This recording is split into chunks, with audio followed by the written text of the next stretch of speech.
Selamat berjumpa kembali pada kelas Circle pada malam hari ini, tanggal 6 Februari 2024, dalam kelas Filsafat Politik. Perkenalkan, saya Fajar Rizky yang bertugas sebagai moderator pada malam hari ini. Menurut Aristoteles, politik adalah suatu usaha yang dilakukan oleh warga guna mewujudkan kebaikan bersama. Miriam Budiarjo menjelaskan jika politik bisa diartikan sebagai macam-macam kegiatan dalam sistem politik yang berhubungan dengan proses penentuan tujuan dari sistem politik itu sendiri dan serta melaksanakan tujuan tersebut. Dalam konteks Indonesia, apapun cara, jalan, dan kegiatan politik, harus menuju pada tujuan yang sama, yaitu tujuan bernegara yang tercantum dalam alinea keempat, pembukaan Undang-Undang Dasar Negara Republik Indonesia tahun 1945, yaitu melindungi segenap bangsa Indonesia, seluruh tumpah darah Indonesia, memajukan kesejahteraan umum, mencerdaskan kehidupan bangsa, dan ikut melaksanakan ketertiban dunia yang berdasarkan kemerdekaan, perdamaian abadi, dan keadilan sosial. Tema yang akan kita bahas pada malam hari ini adalah politik yang mencerahkan suatu pandangan Buddhisme. Bersama Bante Santacito Sentot PhD, beliau adalah pengajar sekaligus ketua Sekolah Tinggi Agama Buddha Kertarajasa. Beliau menyelesaikan program S1, S2, dan S3 di Kelaniya University, Sri Lanka. Kita langsung sapa narasumber kita. Selamat malam, Bante. Selamat malam, Saudara Fajar. Ya, ya, kami persilahkan Bante untuk memaparkan materinya.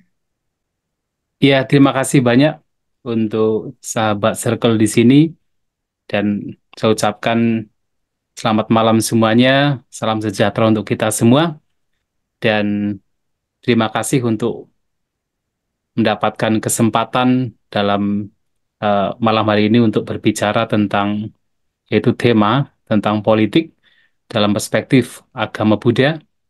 Tadi di awal saya juga menyampaikan sebenarnya bahwa berbicara politik dalam ajaran Buddha itu sebenarnya merupakan sesuatu yang baru, yang kita itu jarang untuk menyampaikan. Akan tetapi sebenarnya kalau kita menggali, yaitu ajaran Sang Buddha, kita bisa mendapatkan banyak hal yang berkenaan dengan politik. Seperti yang diketahui bahwa politik ini kan biasanya berbicara tentang kenegaraan.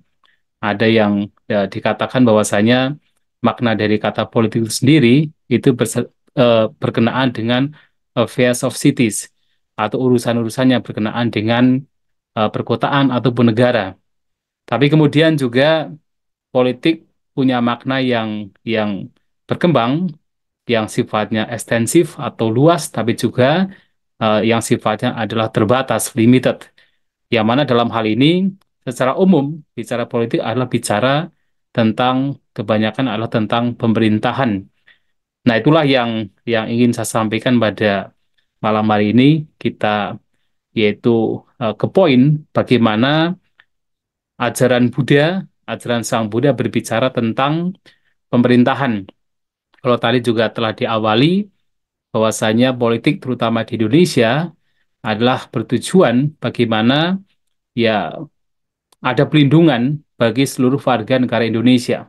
Dan itu yang juga penting tentunya akan kita bahas bagaimana agama Buddha melihat tentang terutama adalah pemerintahan yang melindungi segenap warga negara Indonesia.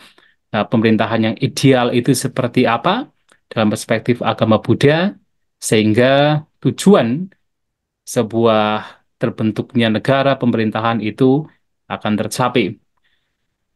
Kalau kita melihat memang ajaran Buddha itu menitik beratkan pada prinsip ajaran yang paling paling paling prinsipil atau yang paling utama adalah bagaimana seseorang bisa mengatasi dan melenyapkan penderitaan. Akan tetapi karena Sang Buddha sendiri, walaupun beliau adalah seorang pertapa yang sebenarnya boleh dikatakan sudah tidak banyak berurusan dengan pemerintahan, tidak banyak berurusan dengan kehidupan masyarakat secara umum, akan tetapi yang juga perlu diingat pertama adalah beliau adalah seorang anak raja. Artinya, sebelum beliau menjadi seorang pertapa, beliau juga memahami benar mengenai tata pemerintahan ketika beliau masih sebagai seorang pangeran. Dan yang kedua adalah, walaupun beliau adalah seorang pertapa, tetapi banyak juga para bangsawan, para yaitu raja, bahkan raja-raja besar, yang juga datang menemui beliau untuk mendapatkan masukan, mendapatkan wejangan, bagaimana seorang raja atau pemerintah bisa mengelola kerajaannya dengan baik. Yang dalam konteks sekarang adalah, misalnya Indonesia adalah presiden misalnya. Presiden itu bertemu dengan para ulama untuk mendapatkan nasihat bagaimana untuk bisa menjalankan pemerintahan yang baik. Nah, demikian pula pada zaman Buddha juga demikian. Jadi banyak mereka, para raja, para bangsawan, termasuk menteri, mereka datang pada Sang Buddha untuk mendapatkan wejangan. Dan ini juga penting karena apa? Kalau kita perhatikan, tata pemerintahan yang ada di Indonesia itu sebenarnya sangat dipengaruhi oleh yaitu tata pemerintahan yang ada di India pada zaman dahulu. Ya, kita bisa melihat seperti misalnya istilah-istilah yang digunakan zaman sekarang, ya memang sekarang sudah sedikit berbeda, tetapi zaman sebelum, katakan sebelum eh, Indonesia, ketika Indonesia masih banyak kerajaan, istilah-istilah yang digunakan itu sebenarnya adalah istilah yang digunakan pada zaman Sang Buddha dan bahkan sebelum itu oleh masyarakat India dalam konteks pemerintahan. Sebagai contoh adalah kata misalnya raja. Ya, jadi raja itu kan sebenarnya istilah yang sebenarnya diserap dari bahasa Sanskerta atau Sanskrit atau bahasa Pali yang digunakan masyarakat India sudah lebih dari 2.500 tahun yang lalu. Itu adalah raja misalnya sebagai kepala negara, kepala kerajaan. Dan juga selain raja juga ada menteri. Nah, menteri itu kalau dalam bahasa Sanskerta itu adalah mantri, yang kalau dalam bahasa Pali itu adalah manti, itu sama. Adalah menteri yang memang itu adalah bawahan dari raja-raja, termasuk ada istilah adipati, ada senapati. Dan misalnya adipati itu juga adalah bagian dari pemerintahan, walaupun dia terkadang mengacu kepada raja itu sendiri, terkadang adalah bawahan raja yang menguasai wilayah tertentu. Nah, kemudian juga ada istilah misalnya senapati, ya, senapati. Sena itu adalah Sena dalam bahasa Sanskerta, bahasa Pali, yang digunakan oleh Sang Buddha adalah bahasa Pali, itu artinya adalah tentara atau prajurit. Nah, Pati itu adalah pemimpin, ya, itu artinya pemimpin prajurit. Maka dalam sistem pemerintahan dengan keberadaan ada kepala negara, raja, kemudian ada para menteri, kemudian tentara, yang kalau dalam konteks Indonesia ada presiden, kemudian ada para menteri dan juga ada TNI, ada Polri, itu sebenarnya sudah ada sejak zaman dahulu, sudah ada sejak zaman yaitu zaman bahkan sebelum Sang Buddha sudah ada di India.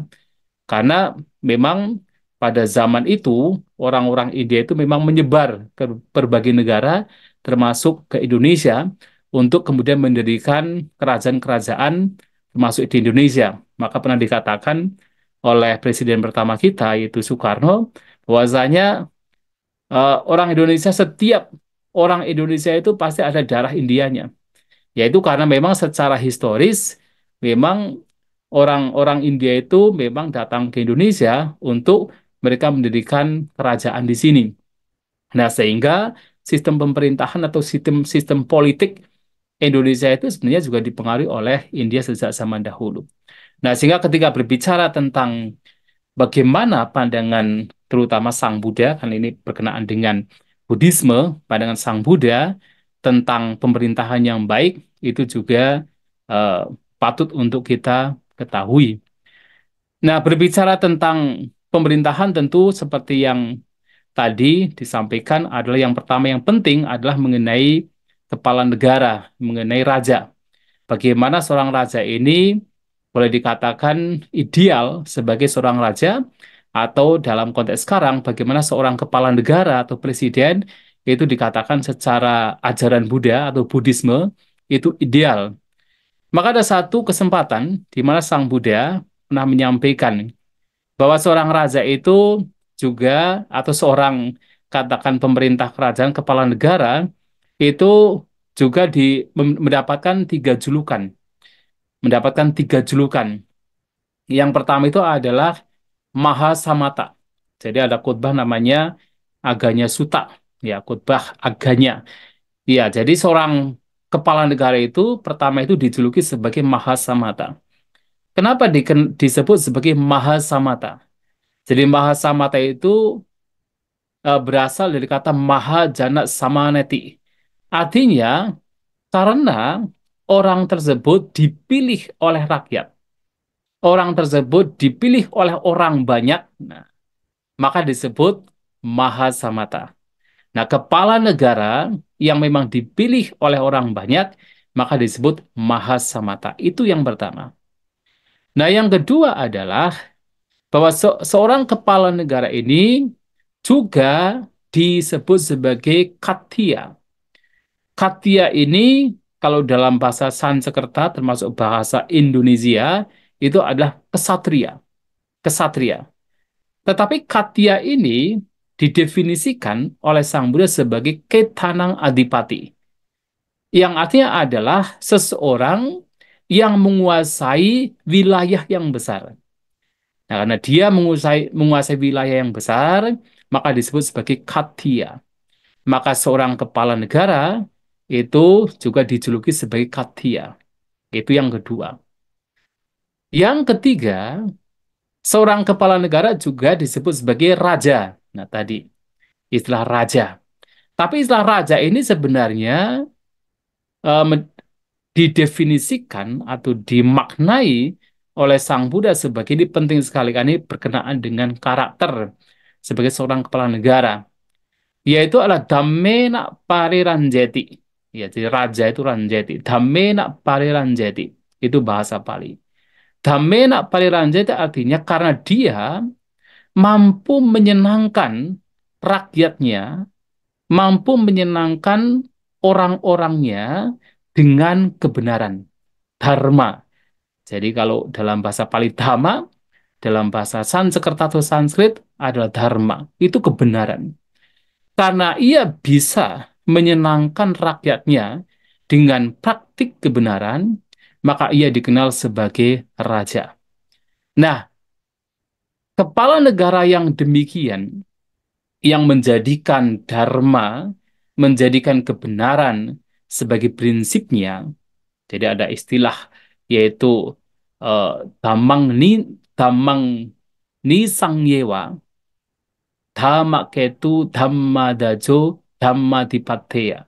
Maka seorang raja hendaknya selalu bersandar kepada kebenaran, yaitu damang ni sangyewa, menjadikan kebenaran sebagai benderanya, dhamma daja, menjadikan kebenaran sebagai umbul-umbulnya, dhamma ketu, dan menjadikan kebenaran sebagai prinsipnya, dhamma dipatiya.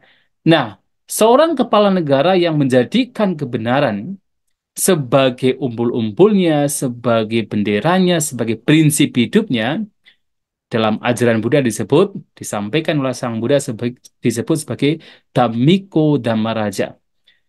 Ia yang memerintah rakyatnya secara adil dengan menggunakan kebenaran. Dhammiko Dhamma Raja. Nah, sehingga kalau kita bicara tentang kepala negara yang baik, maka karena karena ini penting sekali, maka seorang kepala negara yang baik adalah seorang kepala negara yang memang selalu berprinsip pada kebenaran, yang menjalankan hidupnya untuk betul-betul ya sesuai dengan kebenaran untuk memerintah rakyatnya. Karena tanpa kebenaran, tanpa prinsip hidup yang baik, ya alih-alih rakyatnya atau negaranya itu berkembang, tetapi menjadi hancur. Karena apa? Nah, pernah disampaikan juga dalam dalam pernyataan yang lain oleh Sang Buddha adalah raja itu adalah teladan. Rakyat itu biasanya mengikuti apa yang dilakukan oleh raja.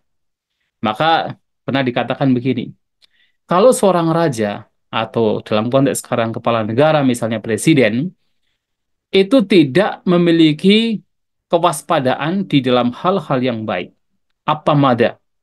Apa mada itu istilahnya kewaspadaan di dalam hal-hal yang baik. Ya, seperti misalnya sebagai kepala negara misalnya suka korupsi, suka menekan yang lain, ya, melakukan tindak yang sifatnya sewenang-wenang, ya, melakukan hal-hal yang buruk, maka dikatakan para menterinya juga akan melakukan hal yang sama. Kemudian para tentaranya, yaitu para sena itu tentara, itu juga akan melakukan hal yang sama. Dan bahkan rakyatnya juga melakukan hal yang sama. Sehingga seluruh komponen masyarakat dari kepala negara sampai rakyat itu akan melakukan hal-hal yang buruk, hal-hal yang tidak baik, dan dampaknya adalah akan muncul banyak bencana. Nah, tentu dalam konteks yang seperti ini kita bisa paham, kenapa kok kalau misalnya rajanya atau kepala negara melakukan hal yang buruk, yang lainnya juga ikut dan muncul bencana, ya bencana itu bukan bukan muncul semata-mata oh mungkin dari kekuatan lain yang memberikan bencana, tapi lebih karena apa ya? Kita bisa paham kalau masyarakat dalam sebuah negara itu selalu bertindak yang tidak baik, yang berdasarkan pada keserakahannya, berdasarkan pada kebenciannya, berdasarkan kepada ketidaktahuannya, maka mereka atau masyarakat dalam sebuah negara tersebut ya akan menghancurkan alam. Karena muncul dari keserakahan, tidak peduli, hutan pun juga ditebang. Yang mana sebenarnya itu nantinya akan menghancurkan alam itu sendiri dan menghancurkan mereka sendiri. Nah, itu jadi itu dikatakan oleh Sang Buddha.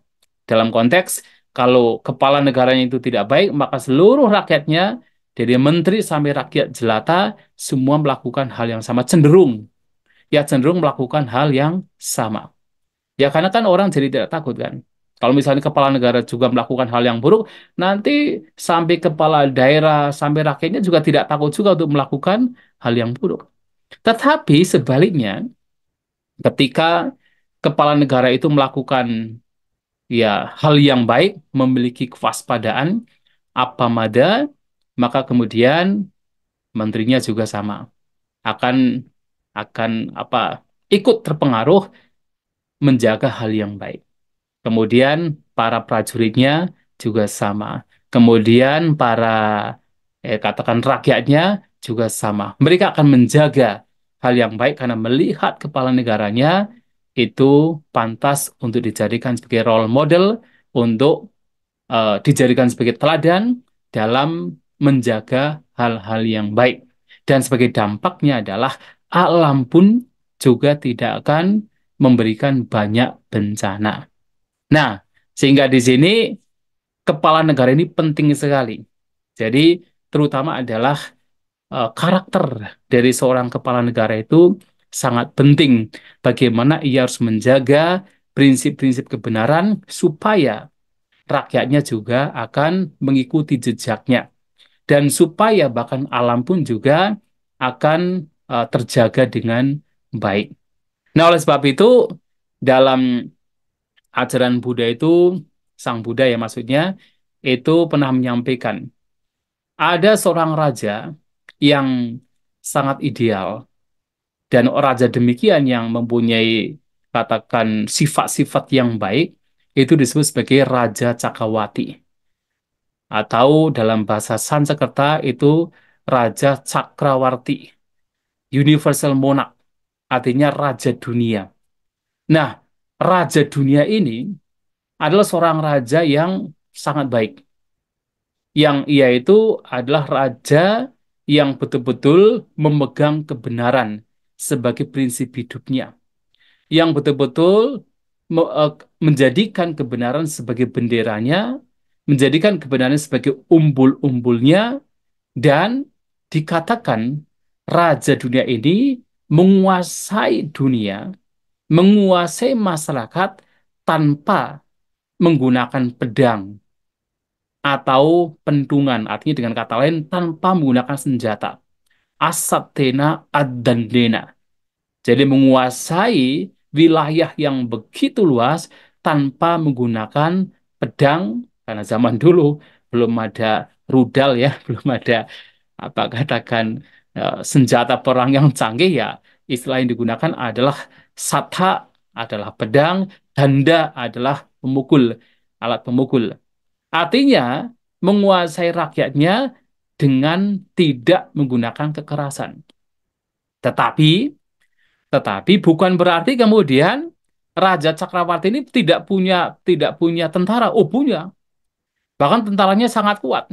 Jadi semua semua jenis, katakan ada 4, ada namanya Sena Caturanggia.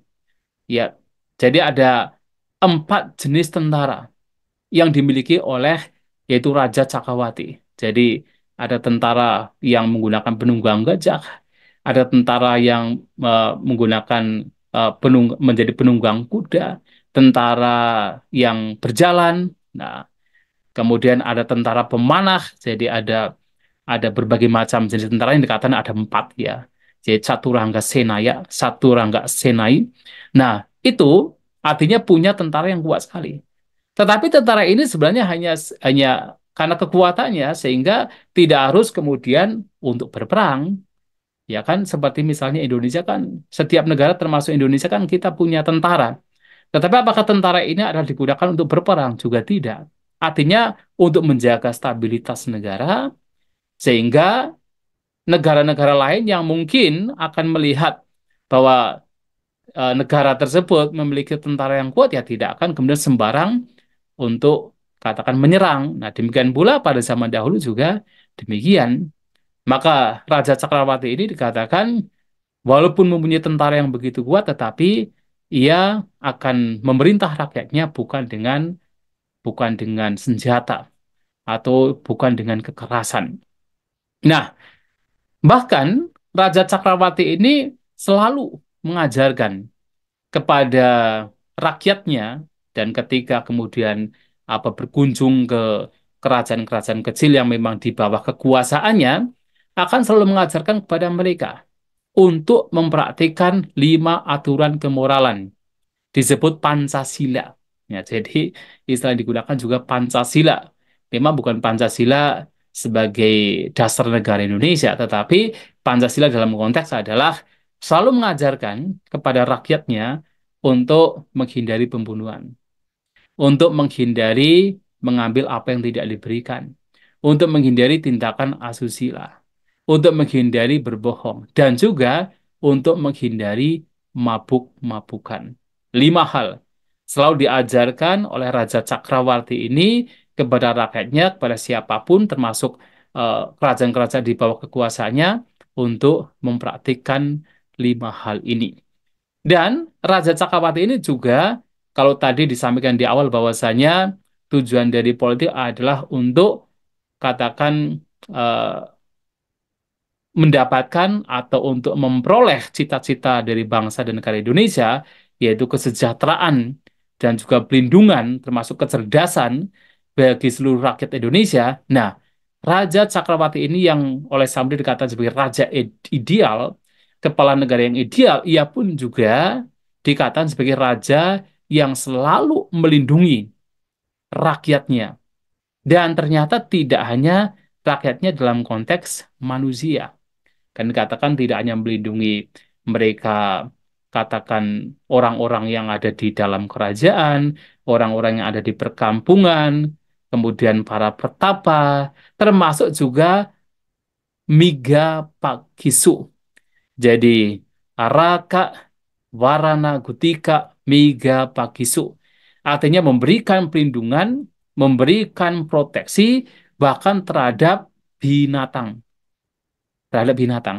Artinya binatang pun juga dihargai, juga dilindungi. Dan ini tentunya penting sekali, karena kalau kita bicara tentang melindungi binatang, harus diingat, melindungi binatang itu bukan kemudian mengurung binatang, atau katakan membuat apa zoo, membuat kebun binatang, kemudian dilindungi, tidak demikian. Lebih kepada juga melindungi habitat di mana binatang tersebut itu ada. Artinya juga melindungi hutan, melindungi alam. Bentuk melindungi hewan, melindungi binatang, itu juga adalah melindungi hutan, melindungi alam. Dan itulah yang dilakukan oleh Raja Cakrawati atau Raja Cakrawati. Nah, oleh sebab itu, Raja Cakrawati ini dikatakan sebagai raja yang Damiko Dhammaraja. Artinya, raja yang memerintah rakyatnya dengan dharma, dengan kebenaran, dengan keadilan. Nah, oleh karena itu, dalam banyak wejangan Sang Buddha, ada 10 prinsip yang harus dimiliki seorang kepala negara. Ada 10 hal yang ini berkenaan dengan karakter yang ideal, yang bisa dijadikan sebagai teladan bagi rakyatnya, yang harus dimiliki oleh seorang kepala negara. Wah, kalau 10 hal ini dimiliki, wah ini adalah kepala negara yang luar biasa.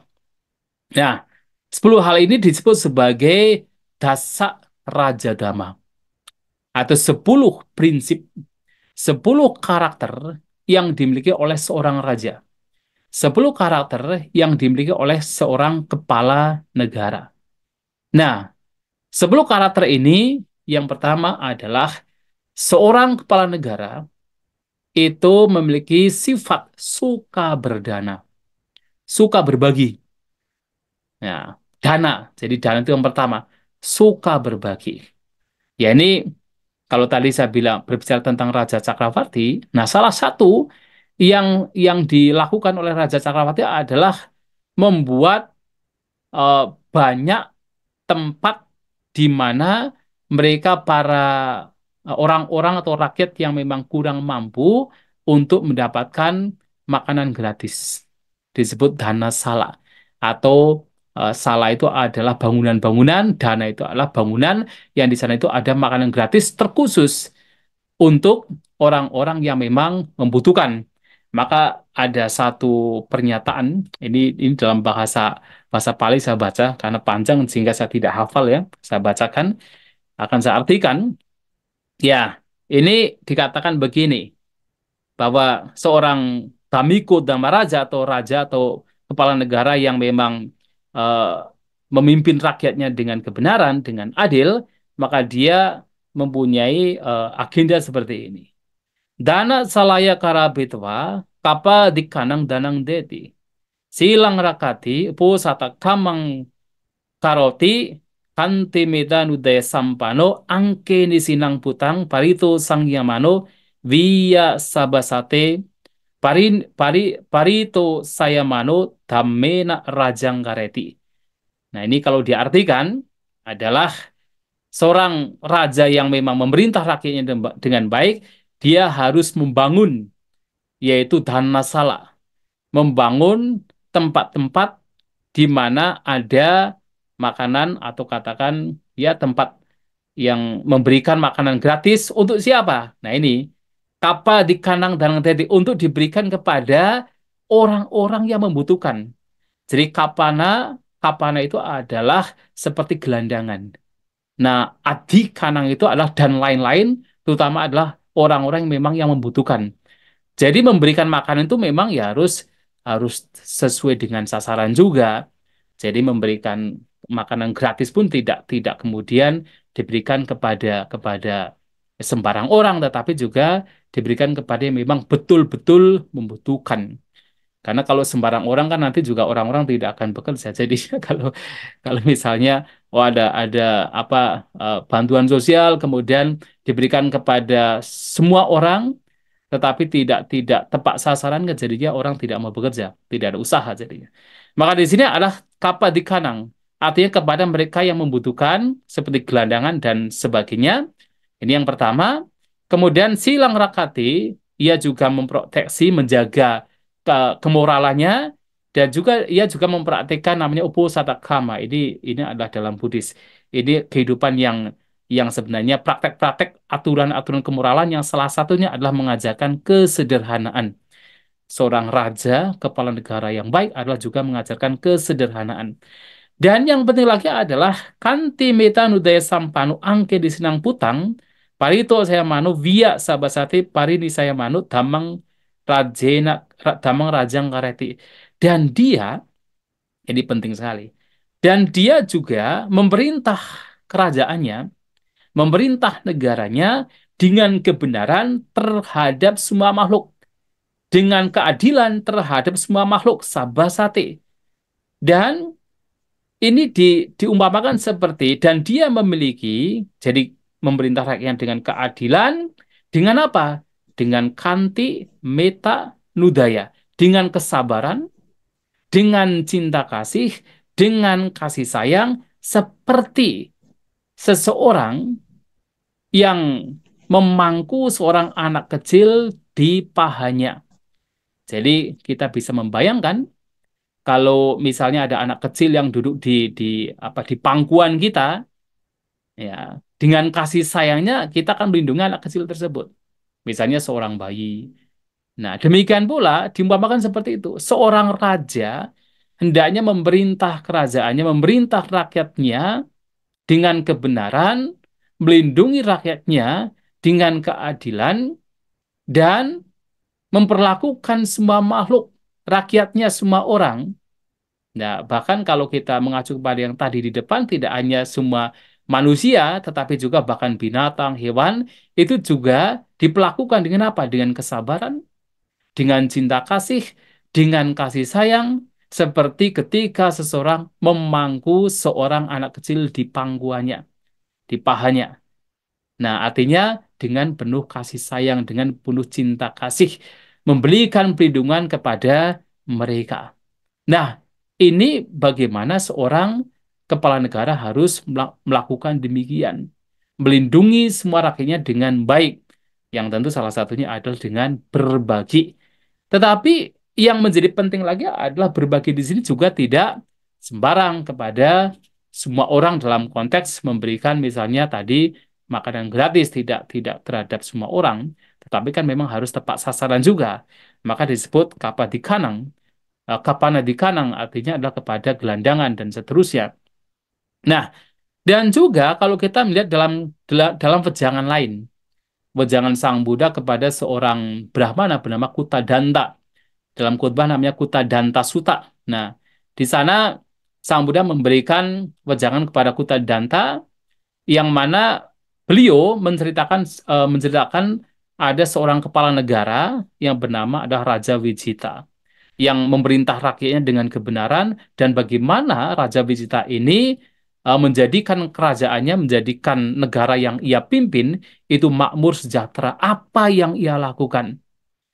Nah, ternyata salah satu yang dilakukan oleh Raja Wijita ini adalah untuk bagaimana supaya kriminalitas itu tidak berkembang di kerajaannya, supaya negaranya itu menjadi aman, menjadi termasuk sejahtera, makmur, maka ternyata pemberian yang diberikan itu bukan pemberian yang sifatnya itu adalah seperti tadi, misalnya memberikan makanannya langsung langsung dimakan langsung habis demikian, tetapi ternyata apa?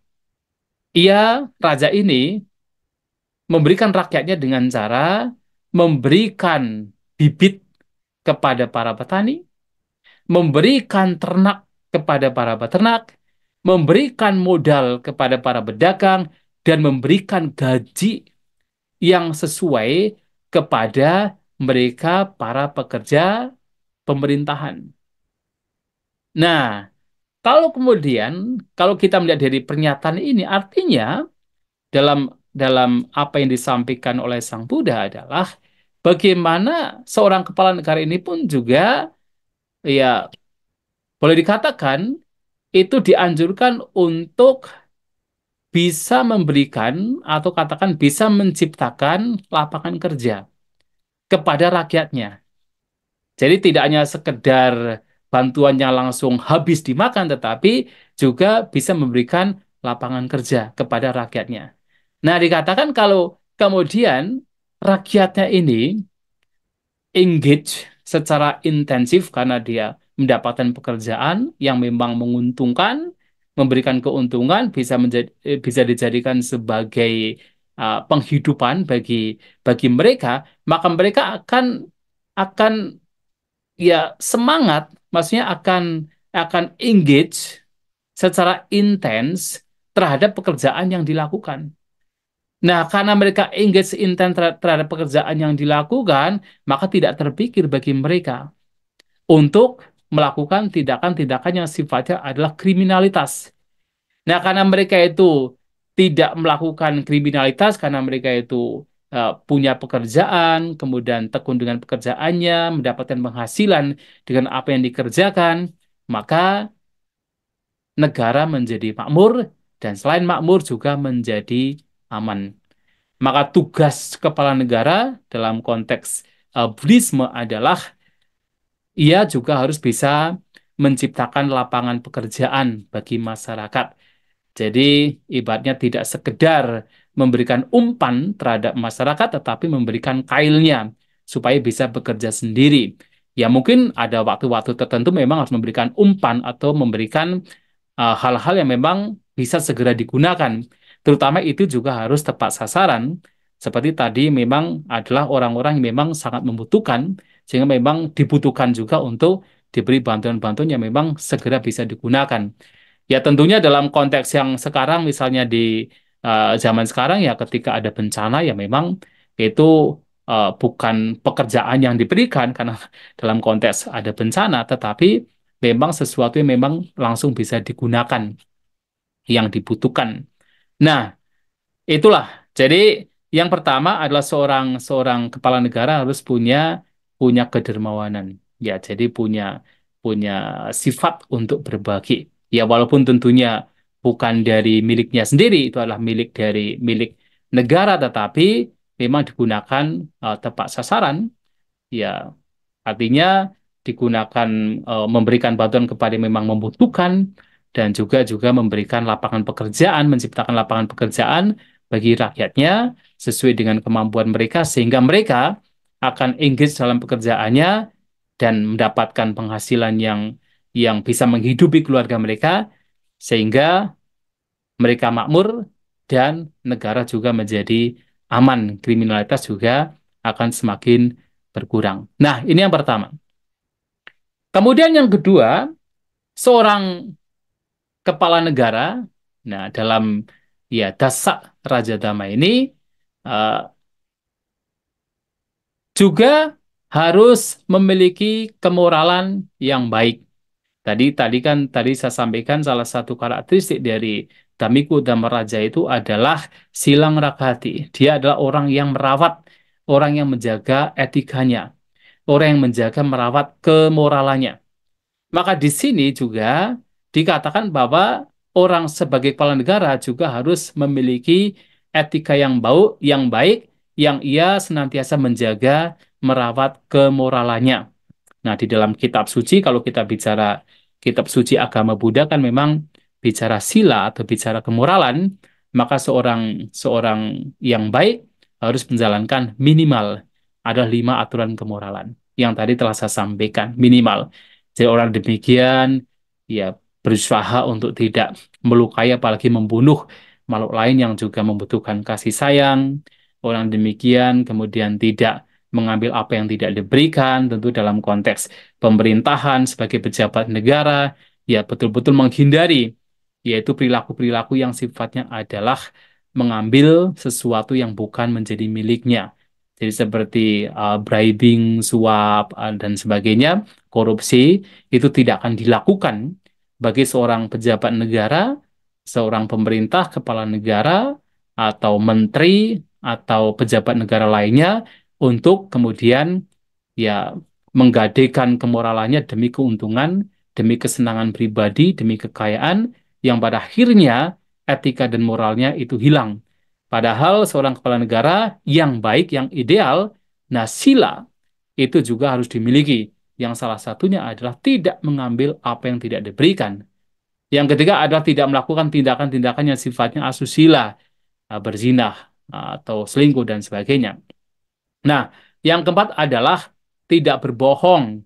Artinya ya ya ia akan berkata berucap yang memang sesuai dengan fakta, sesuai dengan kenyataan, dan terlebih dari itu adalah berucap berkata yang sifatnya memberikan manfaat.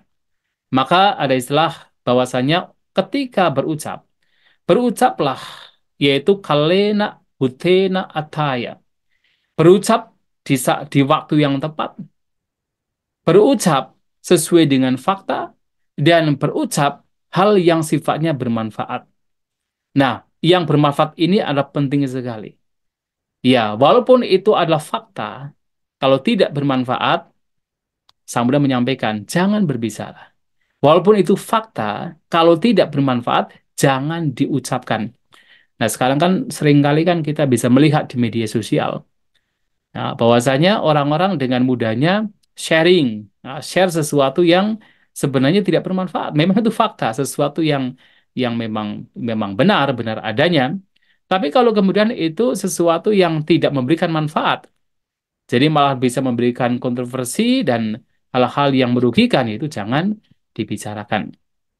Dan juga walaupun itu bermanfaat, itu hendaknya juga dibicarakan di waktu yang tepat. Ya, ini yang kadang-kadang sulit untuk bisa melihat waktu yang tepat. Kadang-kadang ya kita tidak tahu, tetapi ada waktu-waktu di mana kita harus bicara, ada waktu-waktu di mana kita harus diam. Nah, maka praktek sila dengan di sini adalah menghindari kata-kata yang tidak benar atau berbohong itu juga baik, apalagi sebagai seorang pejabat negara, apalagi zaman sekarang yang dengan adanya media sosial, rekam jejak itu tidak akan pernah hilang. Ya kalau sebagai apa public figure, dia seorang pejabat negara, dalam hal ini pejabat negara, kemudian dia mengucapkan kata-kata yang tidak baik, kata-kata kasar, kata-kata kebohongan, kata-kata yang sifatnya janji-janji. Tetapi kemudian ternyata ia ya tidak melakukan, misalnya tidak melakukan sesuai dengan apa yang dijanjikan. Nah, itu zaman sekarang itu sangat sangat riskan. Karena apa? Karena rekam jejak tidak bisa dihilangkan. Ya, dulu kita pernah mengatakan A, sekarang mengatakan B, misalnya begitu. Nah, itu tidak bisa dihilangkan. Mau berkelit bagaimanapun sulit. Nah, oleh sebab itu, anjuran dari Sang Buddha adalah yatakari tatawadi. Yatawadi tatakari. Apapun yang seseorang ucapkan, itulah yang dia lakukan. Dan apapun yang dia lakukan, itulah yang dia ucapkan. Itu adalah anjuran dalam konteks ini. Dalam konteks kita berbicara, jadi apa yang dilakukan, itulah yang diucapkan. Apa yang diucapkan, itulah yang dilakukan. Tetapi tentu adalah hal-hal yang baik. Kita mengucapkan kata-kata yang baik, itu kemudian kita lakukan. Kita melakukan hal yang baik, itulah yang kemudian diucapkan, disebarkan untuk yang lain supaya bisa termotivasi. Nah, maka sila ini juga penting. Kemudian juga yang sila yang kelima yang juga harus dimiliki oleh sebagai pejabat negara adalah ya ia tentunya tidak membawa dirinya untuk mengkonsumsi hal-hal yang sifatnya melemah, sifatnya membawa kepada lemahnya kesadaran. Nah, jadi ini juga penting. Maka ada khutbah lain disampaikan Sang Buddha. Bagaimana seorang kepala negara itu bisa bisa eh, tadi memerintah rakyatnya dengan kebenaran, damikut raja. Ini dalam khutbah lain. Nah, Sang Buddha menyampaikan ada tiga hal yang harus ia hindari dulu. Adalah vitata, kodang, dan hasang. Tiga hal. Vitata artinya berbohong. Jangan berbohong. Ya, ini penting sekali. Ya, tadi telah disampaikan. Jangan berbohong. Kodang adalah jangan marah, jangan suka marah. Artinya jangan menjadi orang temperamen, kodang. Yang ketiga adalah hasang. Hasang itu bermain-main. Bermain-main ini artinya adalah ya orang yang memang hanya hanya hanya membawa dirinya untuk bersenang-senang saja. Orang demikian ya tidak patut untuk menjadi seorang kepala negara atau di sini dengan kata lain menjadi seorang pejabat yang menjadi role modelnya rakyat. Itu tidak baik kalau hanya hidup untuk bersenang-senang. Nah, bersenang-senang di sini salah satunya adalah seperti misalnya mabuk-mabukan, kemudian melakukan hal-hal yang sebenarnya tidak tidak sesuai, atau dalam hal ini misalnya hidupnya itu cenderung cenderung bermewah-mewahan, tidak bisa hidup sederhana. Itu juga bagian dari hasang yang artinya bersenang-senang. Nah, itu penting untuk dimiliki oleh seorang seorang raja. Nah, inilah jadi kemudian yang tadi sila itu juga atau kemoralan itu juga tidak hanya 5 aturan kemoralan, tadi juga disampaikan ada istilah upo sata kamang karoti. Maka dia juga harus mempraktekkan aturan-aturan yang biasanya dipraktikkan di hari-hari namanya uposata. Uposata itu adalah upawasati, upawasati, yang kemudian ada yang berpikir barangkali kata puasa itu kata uposata yang artinya itu adalah upawasati, upawasa, jadi upawasa puasa. Nah, dalam dalam hari Uposata'in yang kemudian dikenal sebagai Upawasati, ini tidak hanya seseorang itu mempraktikkan 5 aturan kemoralan, tapi ada aturan-aturan lain yang juga baik untuk diperhatikan sebagai seorang pejabat negara. Di sini adalah salah satu prinsip dari seorang raja, kepala negara, adalah juga di hari itu ia juga mempraktikkan kehidupan yang lebih sederhana, makan itu tidak sampai melebihi tengah hari. Jadi tidak makan setelah tengah hari. Ya kalau kami para biku, ya sepanjang jadi biku ya kita makan hanya hanya sampai jam 12. Setelah itu kita tidak makan. Nanti makannya pagi lagi. Nah, tetapi baik juga untuk misalnya seorang pejabat yang mempraktikkan kehidupannya sedikit sederhana, mempraktikkan kehidupan sederhana. Kemudian juga tidak dalam di hari itu juga tidak mengenakan hal-hal yang sifatnya untuk memperindah diri, seperti apa alat-alat kosmetik, perhiasan-perhiasan, kemudian juga tidak apa seperti menari, menyanyi, atau bermain musik, melihat tontonan pertunjukan, dan juga di hari itu juga berusaha untuk tidak menggunakan tempat-tempat yang mewah seperti duduk atau tidur di tempat yang tinggi dan mewah. Nah, itu juga latihan sebenarnya. Latihan yang ini dianjurkan dalam konteks Buddhism, dianjurkan untuk diperhatikan bahkan seorang kepala negara. Nah, ini bagian dari bahwa seorang raja yang baik harus memiliki kemoralan yang juga baik.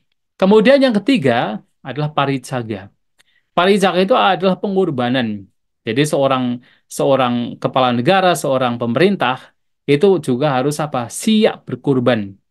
Ya, kalau memang betul-betul hidupnya adalah untuk rakyat, maka dia pun harus siap untuk berkorban. Baik mengorbankan secara materi, juga mengorbankan tenaganya, mengorbankan waktunya, mengorbankan ide gagasannya demi kemakmuran, kesejahteraan rakyatnya.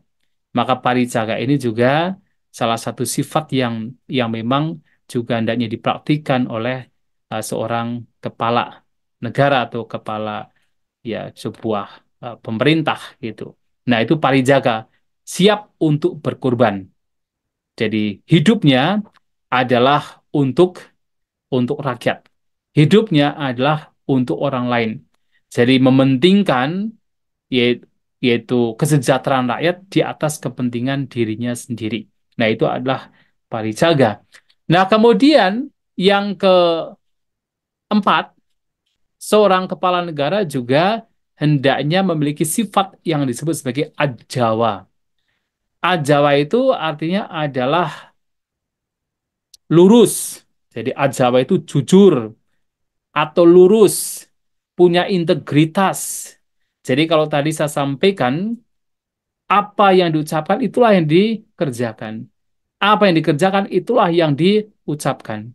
Maka seorang seorang yang hendaknya dijadikan sebagai role model, sebagai kepala negara atau sebagai katakan ya pemerintah dalam konteks sekarang presiden adalah juga harus mengutamakan kejujuran.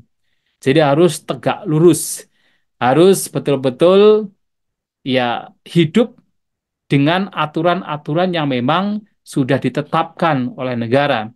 Ya, kalau sekarang Indonesia ya dengan punya aturan-aturan yang tertuang di dalam Undang-Undang Dasar 1945 sebagai contoh, ya itulah yang kemudian harus dijadikan sebagai acuan untuk dipraktikkan, jadi tidak melanggar aturan-aturan yang sudah ada. Nah, ini penting sekali.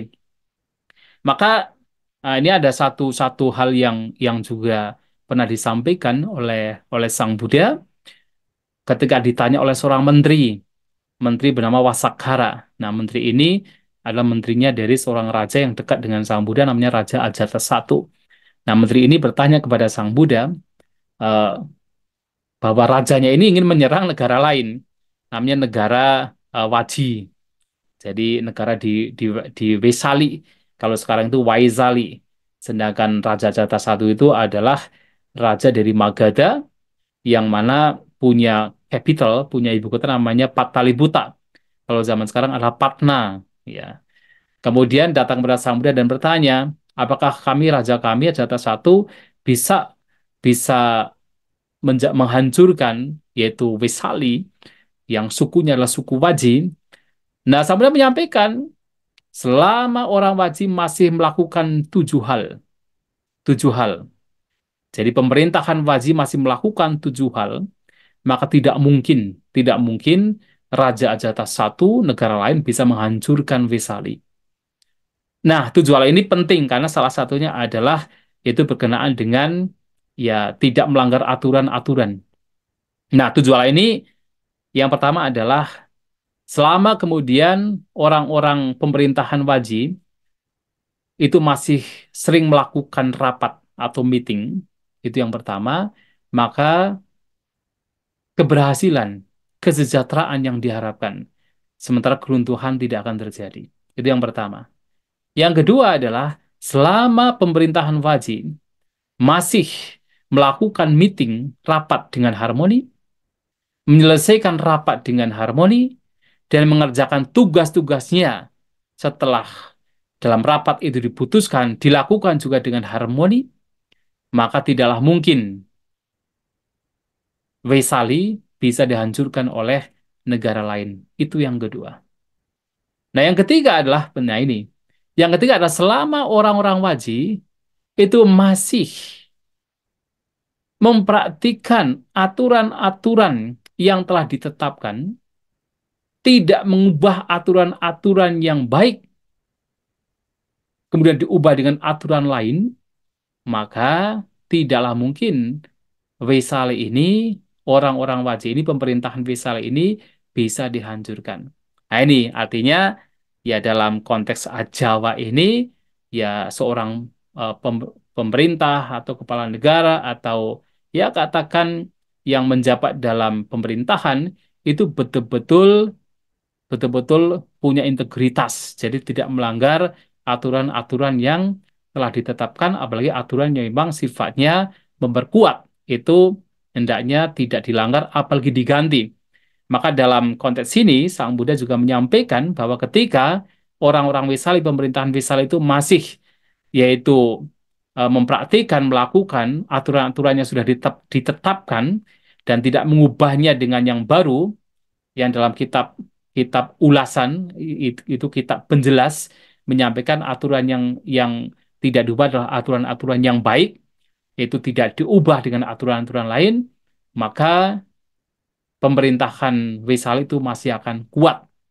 Itu yang ketiga. Nah, yang keempat adalah ketika kemudian orang-orang Wisali atau pemerintahan Wisali masih menghormati orang tua, menghormati mereka yang kata-katanya itu dihargai, itu juga masih kuat. Jadi keruntuhan itu tidak akan muncul pada pemerintahan Wisali, sementara sementara kesejahteraan itu akan muncul. Ya, seperti kalau zaman sekarang kan kalau misalnya pemerintah itu masih masih mendengarkan kata-kata mereka para pemuka agama yang baik, yang memang ya memberikan mungkin kritikan-kritikan yang sifatnya konstruktif, misalnya kalau memang ada yang harus dikritisi tetapi sifatnya konstruktif, wejangan-wejangan para ulama yang memang sifatnya membangun dan itu masih dihargai, masih dilakukan, maka negara tersebut itu masih akan sejahtera. Jadi kesejahteraan itu bisa diharapkan, bukan keruntuhannya. Yaitu adalah yang keempat. Yang kelima adalah ketika orang-orang wisal itu masih melindungi, nah ini melindungi mereka para perempuan, nah maka negara tersebut masih akan aman. Ya ini penting sekali. Maka ya tidak hanya perempuan, tetapi kan ini mengindikasikan bahwasanya ketika sebuah negara masih melindungi mereka yang lemah. Jadi tidak hanya perempuan, tetapi mereka yang lemah. Kalau di dalam khutbah tersebut memang Sang Buddha mengatakan melindungi perempuan. Jadi perempuan dan anak-anak perempuan. Tapi kan mengindikasikan adalah melindungi yang lemah. Termasuk mungkin ya mungkin mereka yang punya punya disabilitas gitu kan, itu masih mendapatkan perlindungan juga, maka negara tersebut akan juga menjadi masih menjadi baik. Nah, juga adalah selanjutnya ketika negara tersebut atau Wesali, negara Wesali, orang-orangnya pemerintahannya itu masih mereka itu melindungi orang-orang yang kalau memang zaman dulu dikatakan orang-orang yang suci gitu ya, orang-orang yang suci. Ya, kalau sekarang dikatakan orang-orang yang engage dalam spiritualitas itu juga menjadi satu hal yang membawa kesejahteraan bagi masyarakat, bagi negara tersebut. Dan yang ketujuh adalah ketika negara Wesali, pemerintahannya dan masyarakatnya masih menghargai menghargai tempat-tempat yang disakralkan. Nah, ini dalam konteks Buddhis memang ya kita yakin bahwa kita hidup tidak hanya dengan manusia tetapi juga dengan mereka yang tidak kelihatan. Maka ketika kita masih menghargai tempat-tempat tersebut, ya juga akan mendapatkan hal-hal yang baik dari makhluk yang tidak kelihatan. Dan itu akan membawa kepada kesejahteraan juga di masyarakat tersebut. Dan itu dalam konteks Buddhis.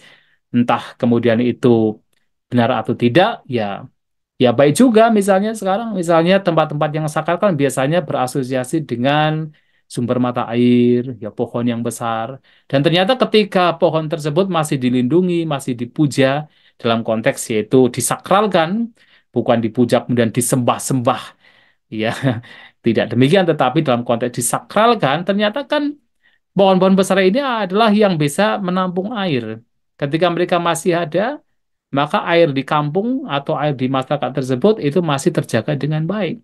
Tapi kalau kemudian tempat-tempat tersebut tidak dijaga dengan baik, dihancurkan karena keserakahan, ternyata juga alam juga akan ikut hancur juga dan dampak yang tidak baik akan ke siapa? Ya ke orang yang tinggal di situ. Maka di sini baik juga. Nah, itu itu juga hal yang baik untuk dilakukan oleh seorang kepala negara termasuk rakyatnya untuk melakukan hal-hal yang sesuai dianjurkan Sang Buddha agar pemerintahan, agar masyarakat itu eh, kuat dan sejahtera. Tujuh hal tadi. Nah, kemudian selain ajawa yang ketiga, yang kelima adalah madhawa. Nah, ini seorang pemerintah, seorang seorang raja atau kepala negara atau mereka yang menjabat dalam pemerintahan itu harus memiliki sifat madhawa. Madhawa itu adalah lemah lembut. Lemah lembut itu ya berkenaan dengan dia harus berhati-hati dengan ucapannya. Jadi ucapannya harus sopan, harus santun, berhati-hati. Itu zaman dulu, apalagi zaman sekarang. Zaman sekarang yang tadi saya sampaikan, media sosial ya, media sosial itu kita melakukan sesuatu, rekam jejaknya itu tidak bisa dihapus. Ya, kecuali kalau mungkin suatu kali mungkin segala internet itu eh, tidak ada lenyap dari muka bumi, barangkali bisa terhapus. Kalau tidak kan tidak terhapus. Nah, sehingga eh, menjadi madhawa, menjadi lemah lembut, menjadi sopan itu sangat baik bagi seorang yang dijadikan sebagai role model, sebagai teladan. Seorang public figure itu harus mengucapkan kata-kata yang lembut. Maka kalau dalam konteks agama Buddha itu kata-kata yang hendaknya diucapkan kalau tadi saya menyampaikan adalah ada kalena, utena, ataya. Ya, jadi harus eh, sesuai dengan waktu yang tepat, sesuai dengan fakta dan juga bermanfaat. Dan selain itu, kata-kata yang diucapkan juga adalah karena sukang, hadda yang gamang, piawacang. Tiga ya, tiga hal ini. Selain bermanfaat, tetapi karena sukang. Karena itu adalah telinga. Suka itu berbahagia. Membuat telinga bahagia. Atau dengan kata lain, enak didengar. Jadi kata-katanya adalah enak didengar. Yang kedua adalah hadayang gama. Hadayang adalah hati. Gama itu going, pergi. Going to the heart. Artinya apa menusuk. Bukan menusuk, apa uh, going to the heart. Artinya pergi ke hati. Artinya menyenangkan hati juga. Menyenangkan telinga, menyenangkan hati. Kata-katanya menyenangkan telinga, enak didengar. Menyenangkan hati, going to the heart. Pia wajang, kata-kata yang dilandasi oleh pia, cinta kasih. Oleh kasih sayang. Nah, selain bermanfaat, tepat waktu, menyenangkan telinga, going to the heart, dan dilandasi oleh cinta kasih, itulah kata-kata yang sempurna. Dan itu disebut sebagai madhawa. Kata-kata yang lemah lembut. Jadi bukan kata-kata yang justru yang kasar ya, apalagi seorang public figure kalau mengucapkan kata-kata yang kasar kan ya itu tidak sesuai juga, maka alih-alih mengucapkan kata-kata yang kasar, ya berusaha untuk mengucapkan kata-kata yang lemah lembut, yang menyenangkan telinga, yang merasuk ke hati, yang berdasarkan cinta kasih, tentunya juga adalah yang bermanfaat, bukan kata-kata bohong, tetapi sesuai dengan fakta, ucapan itu di waktu yang tepat. Nah, dengan demikian, seorang public figure, seorang pemerintah, itu memiliki kualitas, yaitu Madhawa. Nah, kemudian yang keenam, ini waktunya oke kan? Ya, Bante, Iya, silakan. iya Kita baik. selesai jam Iya. 9, mungkin bisa 15 menit lagi, Bante. Oh gitu ya. Ya, soalnya ada sesi diskusi. Oh gitu ya baik ya. Nah, nah. Kemudian yang keenam adalah seorang raja itu juga harus memiliki sifat yang namanya tapa. Tapa itu adalah kontrol diri atau dalam bahasa Pali ada istilah lain indriya sangwara. Jadi mampu mengendalikan indera-inderanya. Nah, ini penting karena seperti tadi saya sampaikan, kalau seorang public figure, seorang pejabat negara, seorang raja, kepala negara itu bisa hidup dengan kesederhanaan, walaupun sebenarnya dia mampu untuk hidup dengan bermewah-mewahan, tetapi dia bisa hidup dengan sederhana karena hidupnya adalah untuk rakyat, maka orang demikian itu adalah seorang pejabat negara yang ideal. Maka di sini adalah tapa. Tapa adalah kontrol diri. Orangnya itu yaitu bisa mengendalikan indera-inderanya, bisa mengendalikan matanya, bisa mengendalikan telinganya, mengendalikan hidungnya, mengendalikan mulutnya, berkenaan dengan makanan, dia bisa hidup sederhana. Nah, kalau bisa menjadi keteladanan, memberikan keteladanan demikian, itu juga sifat seorang kepala negara yang baik, seorang raja yang baik. Nah, kemudian yang ketujuh adalah akoda. Kalau koda adalah kemarah, maka akoda adalah bukan orang yang pemarah. Nah, ini penting, penting sekali karena ya ini artinya sebagai seorang seorang pejabat negara yang memang harus berhadapan dengan banyak orang, yaitu membutuhkan yaitu katakan sifat yang lemah lembut yang tentu di dalamnya adalah tidak suka marah. Apalagi tugas-tugasnya banyak. Ya, tugasnya tidak hanya satu, tapi banyak mengatur orang banyak. Kalau kemudian semua hal itu ditanggapi dengan kemarahan, ditanggapi dengan apa amarah, ya itu alih-alih tugas yang dilakukan itu akan berjalan dengan baik, tetapi tidak ada satupun yang bisa dijalankan dengan baik. Karena kemarahan itu adalah ya bagian penting dalam pikiran kita yang akan menghambat kemajuan pikiran kita, menghambat kejernihan pikiran kita, menghambat untuk bisa memunculkan ide-ide gagasan yang baik, yang bijak. Nah, sehingga kemarahan ini juga harus ya dihilangkan bagi seorang seorang raja, seorang kepala negara. Ia harus memiliki sifat alih-alih kemarahan, tetapi sifat yang sifatnya mengayomi, sifat yang sifatnya adalah cinta kasih. Jadi kalau di depan tadi, bahwasanya seorang kepala negara itu harus memperlakukan semua makhluk, rakyatnya, sabesate dengan apa? Meta, meta karuna, kanti metanudaya, dengan kanti kesabaran, dengan cinta kasih, dan dengan kasih sayang. Maka kemarahan ini juga harus dilenyapkan. Ya, jadi ini yang ketujuh. Yang kedelapan adalah awihingsa.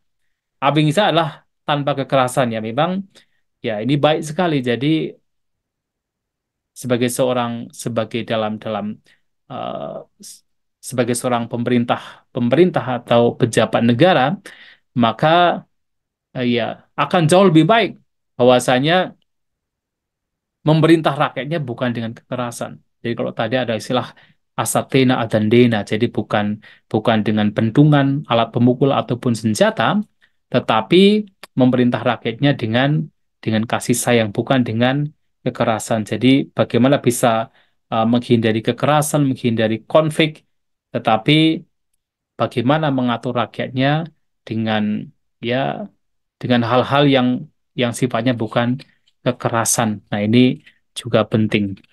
Walaupun kadang-kadang di sini ada istilah politik itu juga identik dengan the use of power. Jadi penggunaan kekuatan, tapi kekuatan di sini tidak harus kemudian dengan kekerasan. Menggunakan kekuatan untuk kebaikan, seharusnya demikian. Jadi awihingsa ini adalah sifat yang baik untuk dimiliki oleh seorang pejabat negara. Nah, yang kesembilan adalah kanti, ya tadi telah disampaikan juga, disinggung juga kesabaran. Ya, kanti itu adalah kesabaran. Ya, karena memang seorang pejabat negara memerintah banyak orang, berhadapan dengan banyak orang, memang harus membutuhkan kesabaran. Karena berhadapan dengan banyak orang, dengan banyak karakter, dengan banyak keinginan, maka kalau tidak pandai-pandainya untuk bersabar diri, maka dia sulit untuk menjadi pemimpin yang baik. Maka kesabaran itu penting. Nah, bagaimana seseorang bisa punya kesabaran yang baik? Yaitu harus punya kebijaksanaan. Ada yang mengatakan kesabaran itu ada batasnya.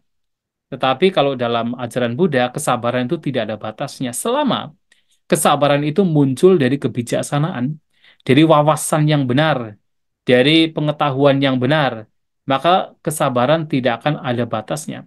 Tapi kalau kesabaran itu tidak didasari oleh kebijaksanaan, ya ada batasnya. Dalam konteks tertentu, orang masih bisa bersabar. Tapi dalam konteks yang lain, orang tidak bisa bersabar. Tapi kalau kemudian orang ini punya kebijaksanaan dikembangkan, maka kesabaran juga akan berkembang. Maka dengan kata lain, maka seorang pejabat negara harus juga bijaksana, harus juga memiliki banyak pengetahuan, harus bisa mengetahui mana yang benar, mana yang tidak benar, mana yang bermanfaat, mana yang merugikan, mana yang membuat tercela, mana yang membuat munculnya apresiasi pujian dari rakyat. Maka dengan demikian, ya ini juga membantu bagi ya orang demikian, pejabat negara demikian untuk mengembangkan kesabaran. Nah, yang ke-10 adalah aviroda, netralitas. Artinya seorang raja, seorang pejabat negara itu harus betul-betul adil, betul-betul netral, betul-betul mengayomi semua rakyat tanpa ada pandang bulu. Jadi tidak melihat, oh kamu agamanya sama dengan saya, maka kamu saja yang saya ayomi, tidak demikian. Oh kamu itu sukunya sama dengan saya, maka kamu saja yang saya ayomi, tidak demikian. Jadi tanpa melihat yaitu suku, agama, ataupun latar belakang dari orang tersebut, maka seorang pejabat negara, seorang kepala negara, pemerintah negara, maka harus sifatnya mengayomi semua orang, aviroda, netral, adil, mengayomi semua orang tanpa melihat, yaitu tanpa pandang bulu. Nah, itu juga sangat penting untuk dilakukan. Maka kalau dalam Buddhis ada seorang raja yang terkenal yang hidup pada abad ketiga, sebenarnya itu sekitar 216 tahun setelah Sang Buddha meninggal dunia. Di India itu ada seorang raja bernama Raja Raja Asoka, nah yang memerintah India. Nah, dia itu dikatakan sebagai raja yang juga adil, yang mengayomi seluruh rakyatnya dan mengayomi seluruh agama yang ada pada waktu itu. Maka Raja Asoka walaupun dia menganut ajaran Sang Buddha, tetapi mengingatkan kepada masyarakat, janganlah kemudian kalian merendahkan agama lain dengan niat untuk mengunggulkan agamamu sendiri. Karena ketika kalian merendahkan agama lain, sesungguhnya kalian juga merendahkan agamamu sendiri. Nah, itu disampaikan oleh Raja Asoka. Karena dia adalah seorang raja yang memang mengayomi seluruh rakyatnya, maka tidak pandang bulu. Nah, awiroda di sini juga penting untuk dimiliki oleh seorang raja. Nah, ini adalah sifat-sifat yang memang patut layak dimiliki oleh seorang pejabat negara. Maka seorang pejabat negara, apalagi seorang kepala negara, itu harus memiliki, katakan, kemoralan yang baik, etika yang baik, kualitas-kualitas yang memang dibutuhkan. Karena seorang kepala negara itu adalah role model, adalah teladan bagi rakyatnya. Ketika kemudian kepala negara tidak memiliki kualitas-kualitas yang memang patut dijadikan sebagai keteladanan, rakyatnya pun itu juga akan cenderung mengikuti. Tetapi ketika rajanya, pemerintahannya ini memiliki, katakan, hal-hal yang baik, sifat-sifat yang baik, karakter yang baik, maka rakyatnya juga akan mengikutinya. Dan kemudian yang juga penting adalah tentu selain selain katakan raja, kepala negara, nah juga adalah rakyatnya. Maka pada zaman Sang Buddha juga seperti yang tadi saya sampaikan di depan, bahwasanya ketika berbicara kerajaan tidak hanya raja yang mempunyai peran penting di dalam pemerintahan, tetapi juga anak buah raja, yang salah satunya adalah menteri. Maka Sang Buddha pernah menyampaikan bahwasanya seorang menteri yang ideal, kepala menteri, parinayaka namanya. Jadi kepala menteri itu namanya parinayaka, kayak eh, konselor gitu kan, konselor. Mungkin kalau sekarang mungkin kayak seknek gitulah, sekretaris negara begitu kan. Nah, Sang Buddha menyampaikan bahwa seorang eh, kepala menteri itu harus memiliki beberapa kualitas yang disebut sebagai pandita, wiyata, medawi, patibalu. Pandita adalah bijak, bijaksana. Wiyata itu adalah cerdas. Medawi itu adalah intelligent. Hampir sama sebenarnya. Patibalu adalah capable.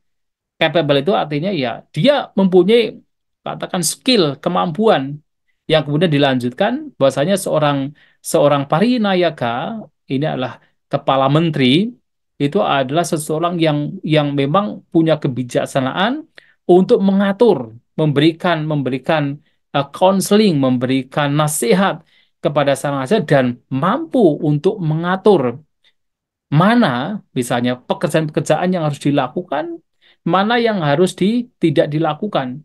Bahkan mampu mengatur siapa-siapa yang boleh diajukan untuk menduduki jabatan, siapa-siapa yang kemudian tidak boleh menduduki jabatan, dan siapa-siapa yang harus meninggalkan jabatan, termasuk siapa-siapa yang harus bertahan dalam jabatan tersebut. Nah, tetapi Parinayaka ini sebagai mungkin tangan kanan dari kalau konteks sekarang presiden itu adalah orang yang betul-betul bijak. Karena ini menentukan sekali. Sekali lagi karena memang seorang seorang kepala negara, presiden itu tidak bisa kerja sendiri, harus ada tangan kanan, harus ada orang-orang di belakang dia, dan orang-orang di belakang dia juga sangat menentukan keberhasilan raja tersebut, kepala negara tersebut, sangat menentukan, katakan, kesejahteraan atau keruntuhan dari masyarakat atau negara yang dipimpinnya. Maka betul-betul orang-orang yang di belakang seorang kepala negara itu juga harus ya punya kebijaksanaan, punya intelijensi, punya kapabilitas untuk mengatur sesuai dengan apa yang menjadi tugasnya. Karena ini juga penting, karena pernah ada kejadian ini. Ada satu khutbah yang disebut namanya Ada Karana dan juga Apaka Sutta yang diberikan Sang Buddha kepada seorang raja bernama Raja Pasenadi. Karena Raja Pasenadi ini curhat sebenarnya, datang kepada Sang Buddha dan curhat. Dan dia mengatakan begini, saya tuh melihat ini banyak para pejabat saya ini ketika berada di pengadilan, didasarkan pada keinginan untuk mendapatkan kesenangan indera, itu berani berbohong. Yang benar itu disalahkan, yang salah itu dibenarkan. Dengan kata lain adalah bribing. Jadi mau disuap untuk membenarkan apa yang salah. Nah, itu curhatan dari Raja Pasinati. Di kesempatan lain adalah Raja Pasinati karena melihat ya para pejabatnya juga ada yang banyak yang korup, ia mengatakan curhat kepada Sang Buddha, Bante, kenapa ya? Ini saya melihat ketika orang-orang ini sudah mendapatkan kekayaan, kok rasanya sulit bagi orang-orang ini untuk tidak dimabukkan oleh kekayaan, tidak terlena oleh kekayaan, yang pada akhirnya juga akan menekan yang lain juga demi kekayaan. Nah, itu disampaikan oleh Raja Pasinadi kepada Sang Buddha. Karena memang terkadang kalau tidak punya idealisme dalam dalam pemerintahan atau ketika sudah mendapatkan kekuasaan, kemudian di sana akan mendapatkan apapun yang diinginkan kalau tidak punya idealisme yang baik, maka mudah sekali untuk terseret pada hal-hal yang sifatnya katakan ya menyenangkan, dan kalau sudah terseret kepada hal-hal yang menyenangkan, pada akhirnya tidak peduli dengan kemoralan. Yang terpenting adalah mendapatkan sebanyak-banyaknya tanpa peduli apakah orang lain, apakah rakyat, itu hancur. Itu bahaya sekali. Itulah kemudian Sang Buddha menyampaikan bahwa iya memang demikian. Banyak orang-orang yang sudah yang bahkan yang sudah kaya, bukannya bukannya mereka itu kemudian suka berbagi, tetapi malahan terlena dimabukkan oleh kekayaan dan berusaha menekan yang lain.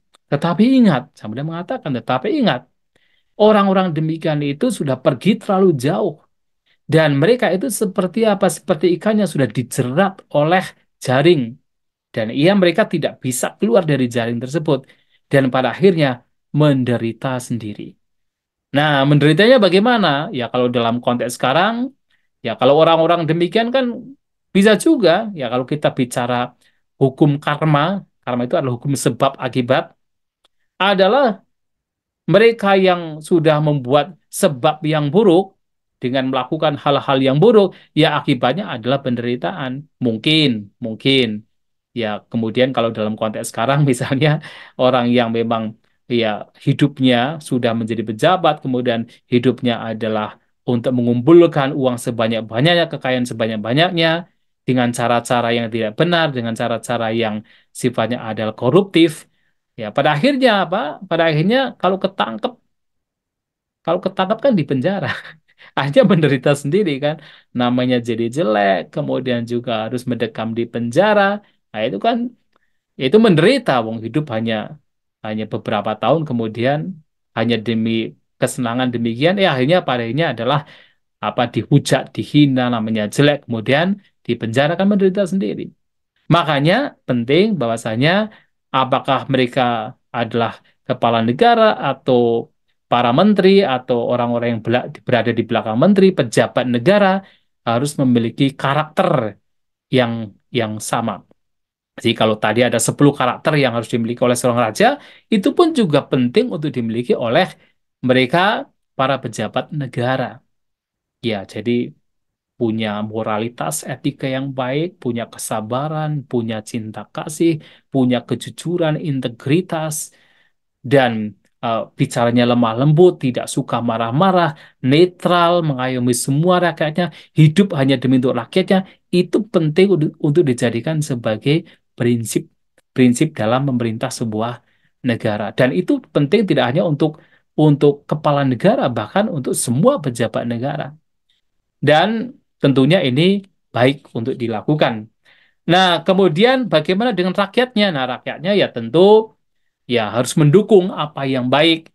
Maka kalau Sang Buddha pernah menyampaikan bahwa masyarakat masyarakat itu punya ada beberapa tugas, tetapi salah satu tugasnya disebut sebagai Raja Bali.